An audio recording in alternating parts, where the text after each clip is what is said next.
Okay, we're about to get started. This is Chip Wilkins from IBM. We'd like to welcome you to today's session on the Executive Guide to Optimization. A few housekeeping items. If you would mute your phone during the presentation, we would appreciate that. We'll be opening the phones for questions at the end of the presentation. And should you have any questions during the presentation, if you could enter the questions into the chat window on your right of your screen, we'll keep those questions available for the Q&A session. And we'd like to, again, welcome you.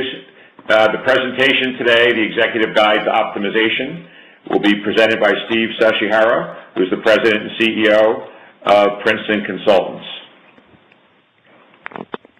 Steve is the CEO, as I mentioned, of Princeton Consultants, an IT and management consulting firm he co-founded in 1981. He is the author of The Optimization Edge, Reinventing Decision-Making to Maximize All Your Company's Assets, published by McGraw-Hill and available on Amazon, which is the first non-technical introduction to optimization. For the Association of Management Consulting Firms, Steve has served in a variety of leadership roles, including co-chairman. He is an officer for the Informs Roundtable, a group representing top-level leaders in applied optimization in the business world. We'll get started now. Steve, let me pass it over to you. Thanks, Chip. Thanks for that nice introduction, and it's a pleasure to be hosted by IBM, really an excellent organization that really gets analytics optimization. The whole Smarter Planet program is really thrilling to all of us. I'd like to welcome everyone on the call. If you are an executive or if you are an advisor to executives, welcome. I want to start by throwing a picture of Dan Kahneman. I don't know how many people on this call have heard of Dan Kahneman or are familiar with his work. He's often incorrectly introduced to audiences as a professor of economics at Princeton University. He does teach at Princeton University, but he's actually not an economics professor. They say that sometimes because he won a Nobel Prize in economics. But he's actually a psychology professor.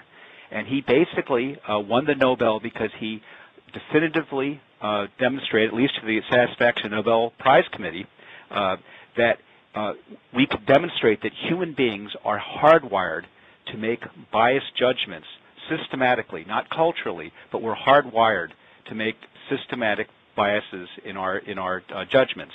And one of the ways that he has helped laymen understand this is he's categorized these into classic biases. I wanted to start with a few.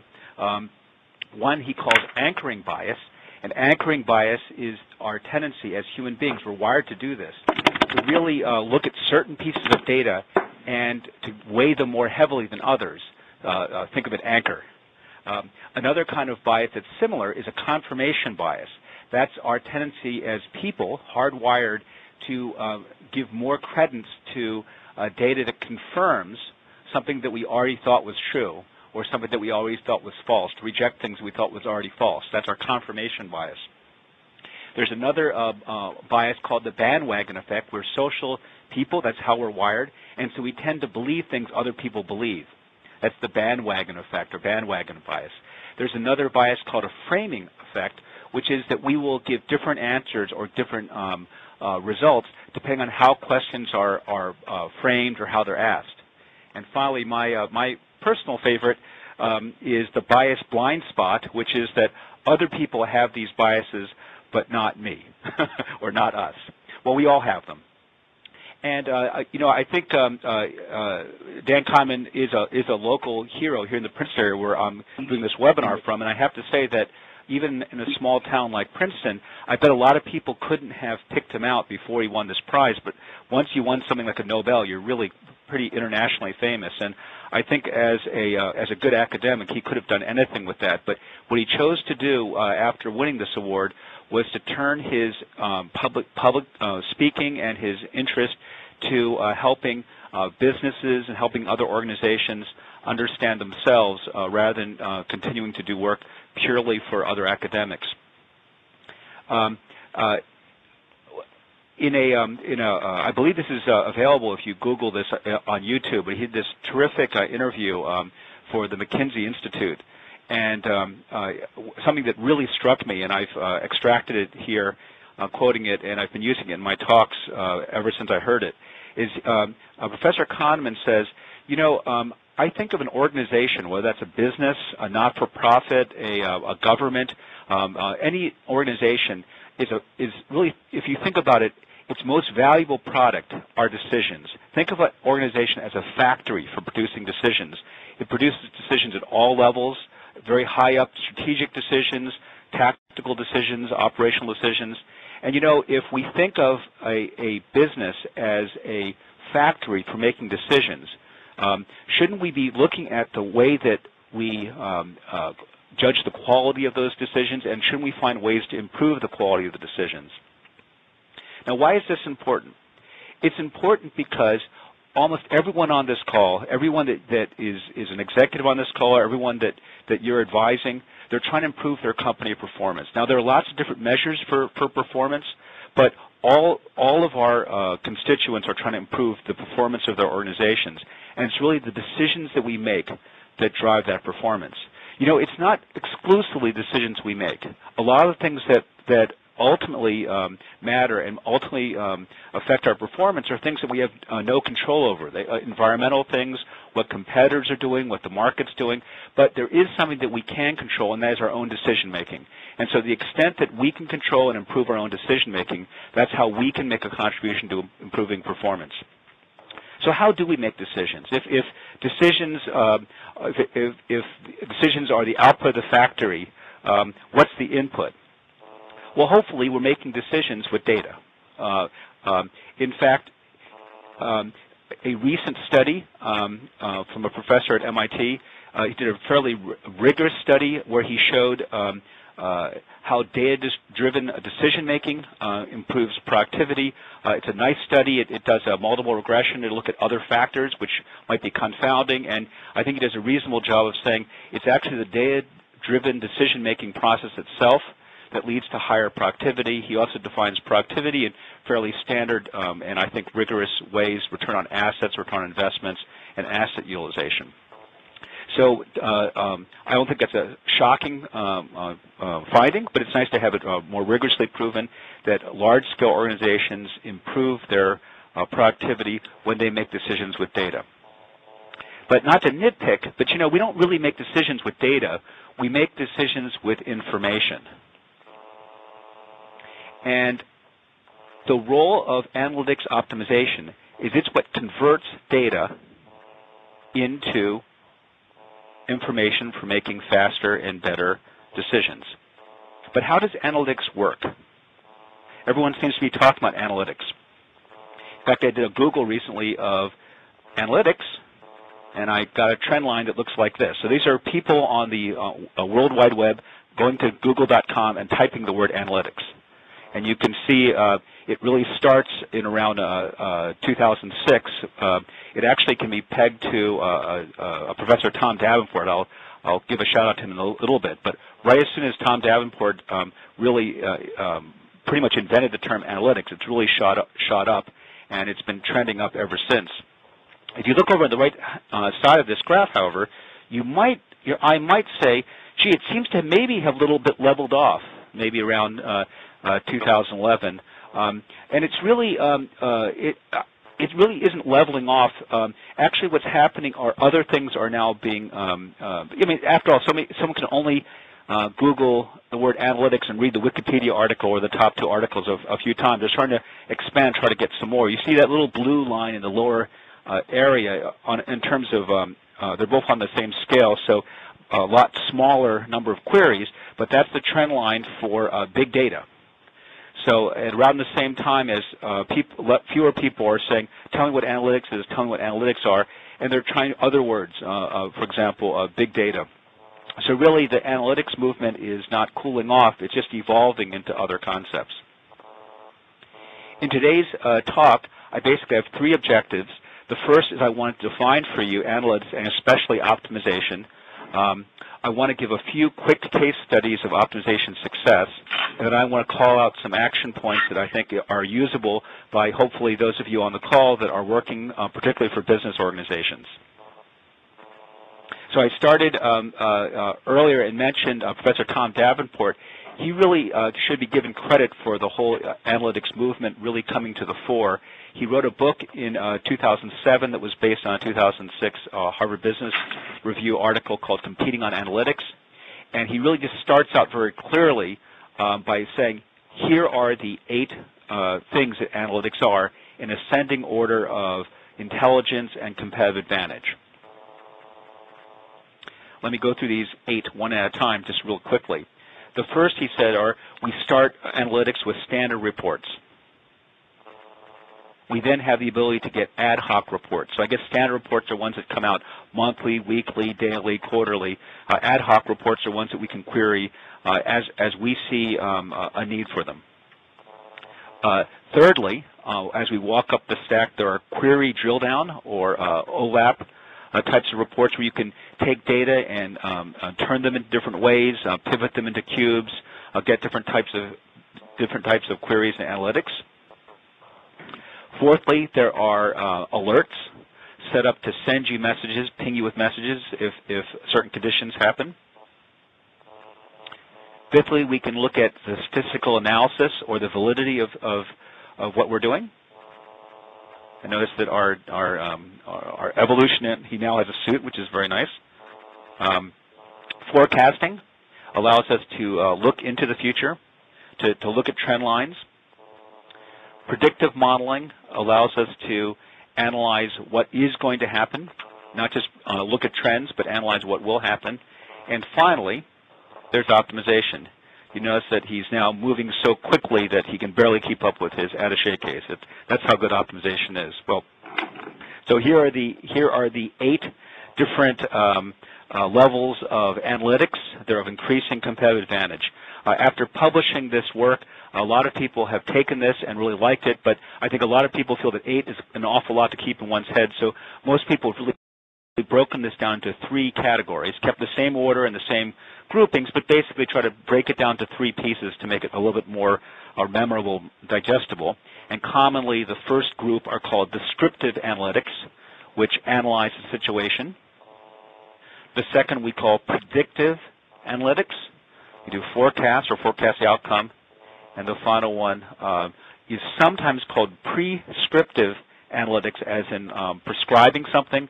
I personally don't like that because it's very it's a mouthful and it's a little hard because it gets confused with predictive and prescriptive.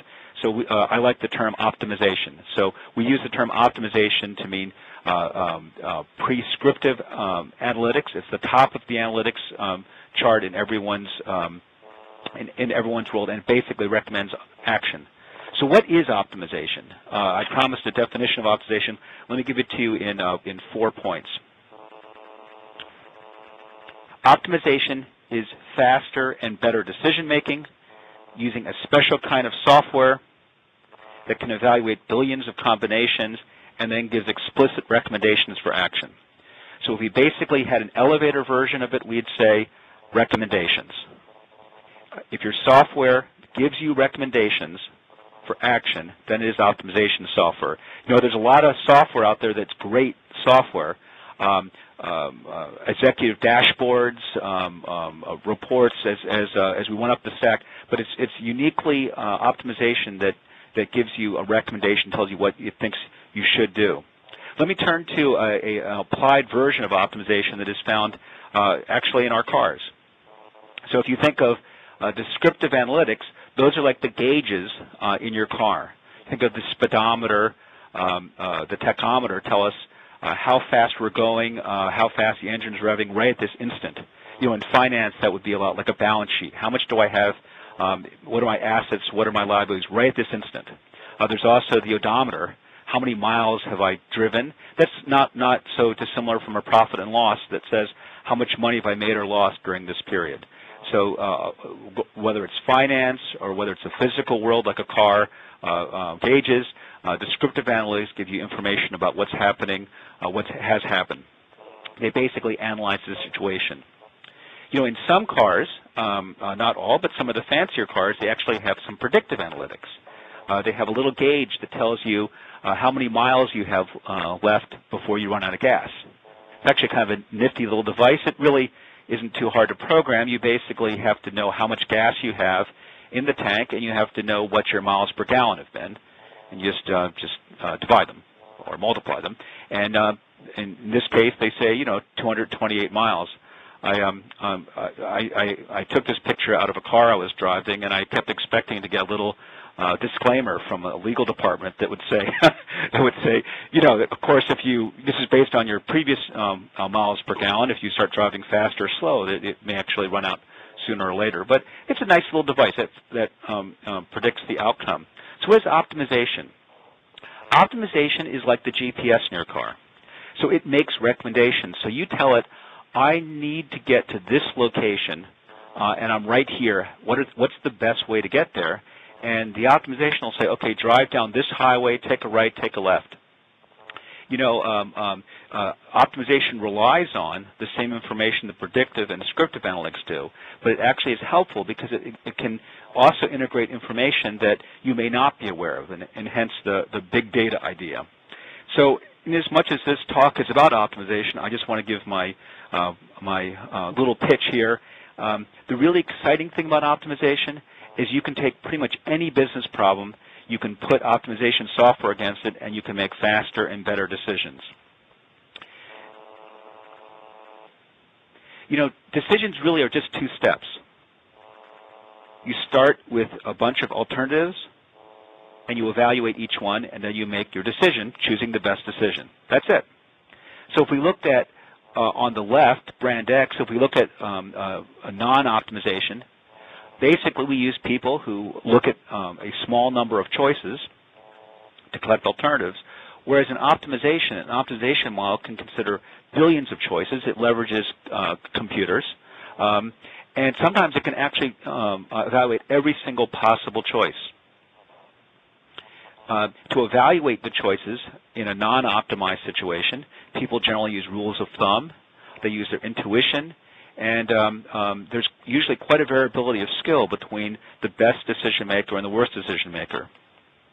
In optimization, it uses a strict scoring system, and what we can do is we can combine the best insights and intuitions of people and help them by just taking their knowledge, their expertise, and turning it into a scoring system, and then trying it against many, many more combinations. So that's basically optimization. So where can it be used in an organization? It can be used in practically any place in the enterprise. This little honeycomb is just a quick representation of classic departments found in say, your generic company. In your organization, maybe they're called slightly different things. In some organizations, like this shows, they distinguish between operations, manufacturing, and transport and logistics. In other organizations, manufacturing operations are really the same thing. In some organizations, sales is broken out from marketing, et cetera. But just using this as a honeycomb, we're trying to make the statement, optimization can really be used throughout your organization. So optimizing what? Well, we basically optimize assets. And I put the two double quotes around the word assets because that's how you apologize when you're using something. I'm just apologizing because we're not using the word assets in the way that a finance professional would use it, generally accepted accounting principle, something that appears on your balance sheet. We're using it more in the English use of the word asset, meaning something of value that you have some control over. So that could be people, materials, vehicles. Some of those actually do appear on your balance sheet, but some of them don't. So people assets might be your own employees, managing them, but also it could also include shoppers. If you're an electronic web site, it could be people coming to your site. It could be physical shoppers. There are materials, land, containers. So anything of value that you have some control over is an asset. And of these assets, we optimize decisions about the assets. So here's some classic decision types around the assets. We've broken them down really into 6 different classes: how we assign them, how we produce them, schedule them, route them, price them, and do policy creation. To bring this home, I'm going to do 4 quick case studies. The slides I'm going to show are really just, I think, visual aids, because I'm just going to hit these very quickly. They're covered in more detail in the book, and I just want to, like I said, use the slides as just to support just a couple comments on each one.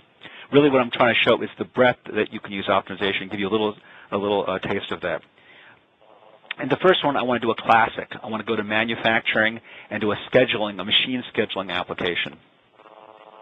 So I'm showing this just picture of a company called Quad Graphics. When I wrote the book in 2011, I wrote that Quad was the largest privately owned printing company in North America. Since the book came out, I'm pleased to say that they were able to acquire another company that was public, and now they are a public company. So they're a very, very large-scale printing company. And I would say that when their management first invited us to come and look at optimization for their organization, they showed us the printing presses, which are the most valuable asset, and I think very printing and sort of the core of printing. And the reason I want to start with this case is because we almost failed there. Our organization, Princeton Consultants, we came and looked at the presses, and we literally could find nothing we could help them with. One of the reasons was because all the jobs were designed to fit exactly on those presses, to not waste paper, to be as efficient as possible. But before we left, we got a whole tour of the enterprise, and what we were happy to find was there was an area that we could help them with. It was the binding lines. And like I said, there's details of that in my book, but the binding lines would actually take and assemble everything that they've printed. Particularly when people are putting together magazines, something that I didn't know that I thought was really interesting. I think all of us know that when you go to a web page, CNN.com, any one of these news pages, the ads that you see on the right are being assembled for you, based on cookies and whatever. What I didn't know, at least until I went to Quad, is that the magazines, if you're a magazine subscriber, the magazines that come at your house, the Time, the Newsweek, those are actually custom assembled household by household with different ads depending on their databases, what they think your social economic group is. If you have pets, you're more likely to get a pet ad, children, et cetera, et cetera. And so the binding lines are the things that take all these printed pages and assemble. So the optimization of this was really very important to them, and we were able to take a very technical area like binding scheduling and optimize that. I think in some of the organizations of the people that are on this call, there are some very, very highly technical areas, and there might only be a handful of people in the world that know how to manage it. That's how this bounding line was. But you can bring optimization to something that arcane and sometimes with really great results. I want to give a second example that is also very technical, operational based. And the reason I'm using this as an example is because it is really managing multiple assets and multiple decision types. It's basically a large-scale aviation company, and in this project, optimization was used to schedule all the jets. Very classic optimization planning, but it really had to deal with the pilots. It had to deal with the customers, the jets, and just a lot of complexities. But the savings were immense. And in many of the organizations, for those of you who are on the call listening, there are some core areas where if you could bring optimization, it would just save a tremendous amount of money. I have 2 more examples, and in this one I want to give a pricing example. The other 2 were very physical, very much scheduling, planning. This one is a pricing example, and it's based on the Marriott hotels.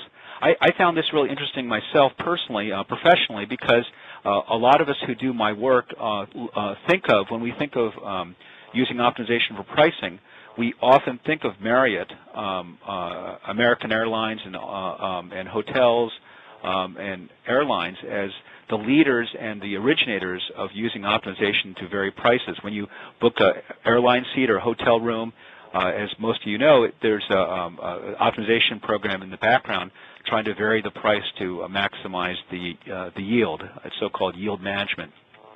What was interesting to us was that, well, that was true for Marriott for many years, and they were a leader and really an inventor of this kind of technology that was only used for individual rooms. So if you were booking an event like a wedding or a large conference, basically they had a sales force that would get spreadsheets every week that would show minimum prices, but there was no optimization involved. And so what this project was to create a so-called group price optimizer that would improve price yield. And one of the results of this project was that not only did it increase revenues, but increased revenues during a recession. A small little throwout from this project that I also thought was wonderful was it had a nice workflow built into it, so that when people would call in, if the price offered was higher than they were interested in, the system would also say, here are some other properties that Marriott owns that are close to this location that you might want to consider. Or here is the same property on a slightly different date if you are flexible about the date. If Friday night or Saturday night is doable, price would go down. So it actually wasn't just math and optimization in the background. It was a lot of smart process flow, a way of really re-examining the way sales people were interacting with their markets and how you could use data and help to not only increase the yield, but also to help with customer satisfaction. The last case I want to just quickly highlight is one of my personal favorites.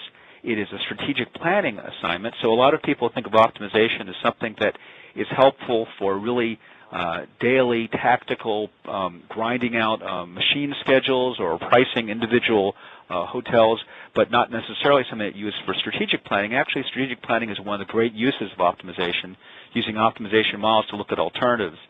And the case that we use is McDonald's of Japan. McDonald's has 3,000 restaurants in Japan, and in this case they used an optimization model for the first time to plan where the capital would be spent in McDonald's Japan. And it's just a really interesting case. I think the one common strain that we found in every case we examined is that optimized decision-making drives better performance. That's the one takeaway from all of this. It really does work. And why? And with what results? Because really, there are really two stacks of outcomes, and they really build on how you're making decisions. If you're doing faster and better decisions, you're going to be more nimble. Your assets are going to have improved utilization. That means you're going to have more capacity. If you can pack things together with less waste, you're going to actually have more capacity with the same assets, which means that you can drive greater satisfaction. So this is the magic outcomes that people are looking for, and really optimization is really something to really consider when you're looking for ways to achieve this. I want to end with this section and talk about how optimization might fit into your organization, and maybe a three-step process to look at. We would suggest that people on this call, if you're an executive or if you're working for an executive, that you consider doing an optimization opportunity assessment, or OOA. And it really has three steps. So first, choose an asset and decision area. And that's one thing that anyone on this call can do that Princeton consultants at IBM, that no real technologist or consulting firm can do for you easily. You know your organization. So as you think of your own organization, where, in what department, in what business line, in what area are there assets that you believe people are making decisions about and leaving money on the table? And in particular, what kinds of decisions are they making? Are they making assignment decisions, scheduling decisions, pricing decisions? Where might optimization be able to help? So that's the first step. You look for the asset and the possible decision types. The second is to analyze how the decisions are made today. Now, I just want to recall how we started. A lot of times if you ask people how decisions are made today, they will claim they're actually using optimization or smart systems or something. And I would just strongly suggest that people tend to have biases when they look at themselves, and I would suggest that you really want to have an outside perspective come in and help you look at how the decisions are actually being made today if you want a real straight understanding of what's really going on. I have a few slides that I took with my iPhone. I want to show you this. I'm not going to use the name to protect the innocent, but this is actually a series of photographs I took not too long ago. We were in this. It's a little blurry, kind of dark, but we were in this large scale opera. This is a facility where they don't generally let a lot of visitors back. If you're a VIP or someone, they might let you back, but this is really kept hidden, buried, because it's really at the core of this large-scale operation. A lot of money being scheduled here. And we were spending the day with them, and they showed us people, very highly skilled subject matter experts using what they called smart systems, doing lots of planning. And for some of you on the phone that work for large-scale industrial companies, this may look very familiar, what's about to come up. As we were sitting there, and we spent the better part of a day there, we noticed in the back something that we need to investigate more. But while we were looking at that, we were thinking, if their systems are so smart, why do they need such experienced subject matter experts? So one of the tips we'd like to give everyone on the call is find an area that you think you might be able to improve with optimization, but sit and watch them actually make the decisions. Don't interview them on the phone. Don't talk to them in a conference room. Don't send them an email. Actually sit with them. You might have to spend a day with them, but watch them actually make decisions. Here in this case is what we found, and this is not so unusual. This is how they really planned. So in the back of this large, impressive computer room, you see these little strips. These were basically how they actually planned. They have little magnetic strips and white markers, and they would basically move things around that way. And then they would turn around after they were done making their plan, and they would key it into the system. And the smart systems was that it would tell them if anything they keyed in was wrong. Now, actually, what we found out also is that many of the rules that the smart system used were true when the smart system had been written, which was quite a while ago, but budgets had been cut. The large teams that supported those systems were really on just fix egregious problems. So the users had actually figured out that you could override these rules by putting in 999 type unit numbers and things like that, and sort of shunting them. So really, the system was providing almost no value in terms of the smartness if you really watched how it worked. So a really great opportunity for optimization. And I think that it's really necessary to have someone from the outside come rather than having someone inside sort of say how things are done, because honestly, people don't really think often of the decision processes they make to make decisions. It's just not how they used to think. They're used to getting work done. The third step in an optimization opportunity assessment is to quantify the upside potential of optimization. And there's basically 6 questions we'd like you to ask. The first is, do we have any sense of what % of optimal we are? And what do we mean by what % of optimal? We mean if you could make the decision perfectly with all the known data that you have available to you, that would be optimal. That'd be perfect. What % of perfect are you? Are you 99%? Or are you 85%? What % of optimal you are? And then you can ask, how much of a game changer might optimization be if we can improve that performance by 1% or 2%? So if your utilization is 93% and you can make it 94%, how big a deal would that be? There's a lot of places where you can optimize things, but it's really not worth it. It's just 1% of a small number is a small number. On the other hand, there are many places and organizations where there's a large-scale operation, and just 1% or a 2% difference can be a total game changer.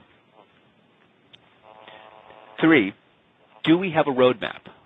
A lot of organizations have gone through and have done really great projects, Six Sigma, Lean, other types of large-scale change efforts.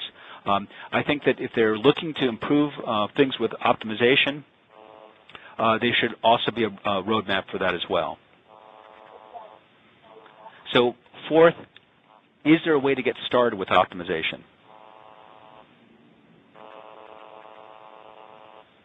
Fifth, and this is a question that we're often asked, do we have to wait for perfect data, or can we improve decision-making with the data we have right now? And the answer in almost every case is, if you want to wait for perfect data, go ahead, but you'll never get it.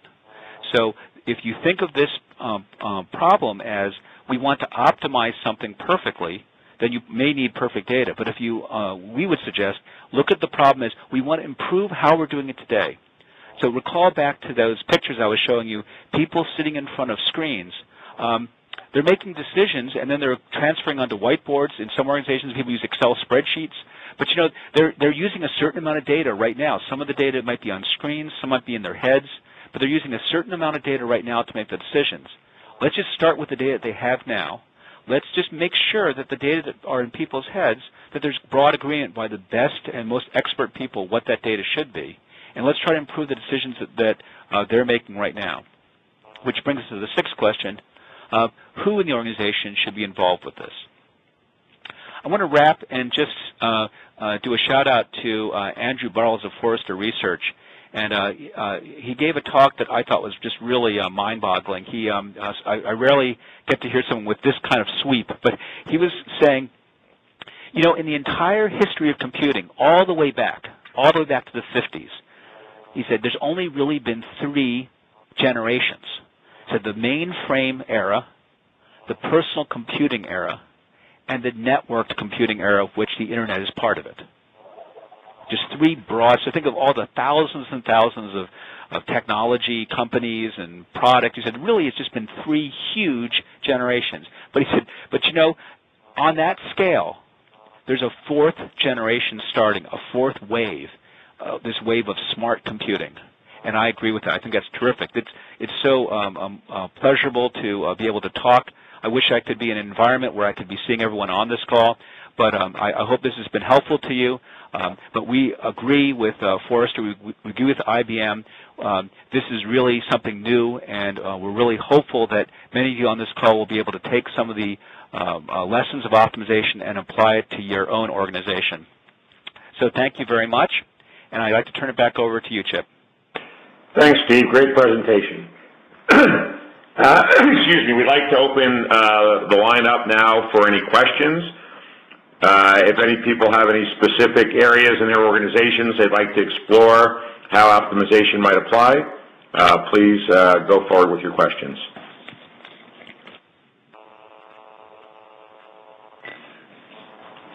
Okay. Since we have no immediate questions, I'd like to ask a general one, Steve. In terms of your organization, you mentioned a couple of the case studies of areas that you've worked in. What kind of is the range of, considering all the different areas in an organization that could be optimized, the wider range of things that you've worked on? Well, you know, as I mentioned, the best optimization in our experience is less optimization that is pushed into organizations, but more optimization that is pulled. So we really encourage people on calls like this. The purpose of this call is to give you some idea of what optimization is about, but to go on a hunt through your own organization for assets and decisions that you think optimization might be able to help with. It's less about buying products and more about finding business problems. If you find a business problem that could be advantaged by optimization, the second step then is to do a small proof of concept to see whether it can be improved with optimization. A lot of the impediments that people think to optimization are really in their minds. Like I said earlier in an earlier slide, people think, well, you know, we don't have perfect data, or you know, this is so tricky, we really can't reduce it down to a score.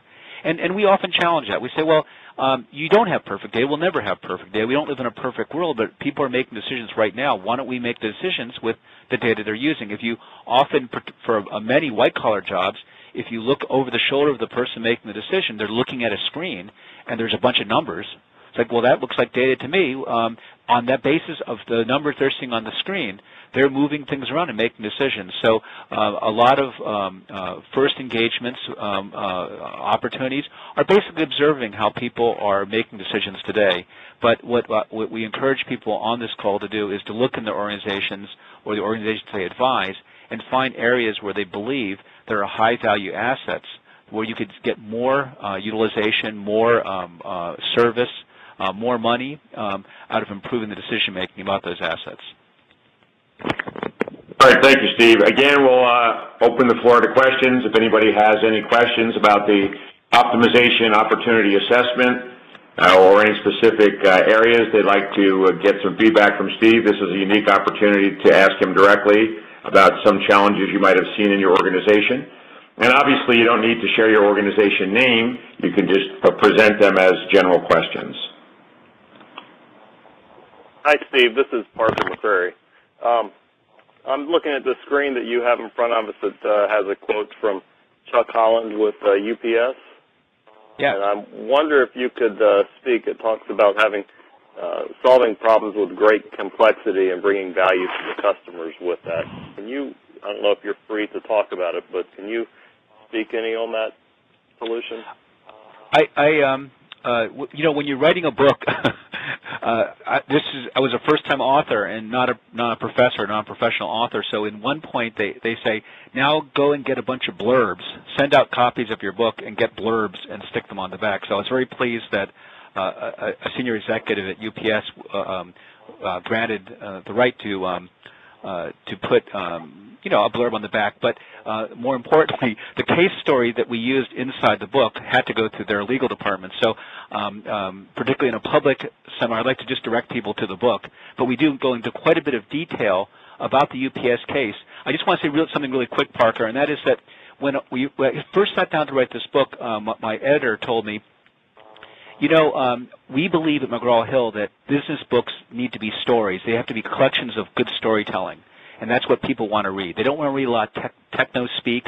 But and I said, oh, that sounds good. He said, let's be clear, okay? A story is not of the form. Someone was unhappy.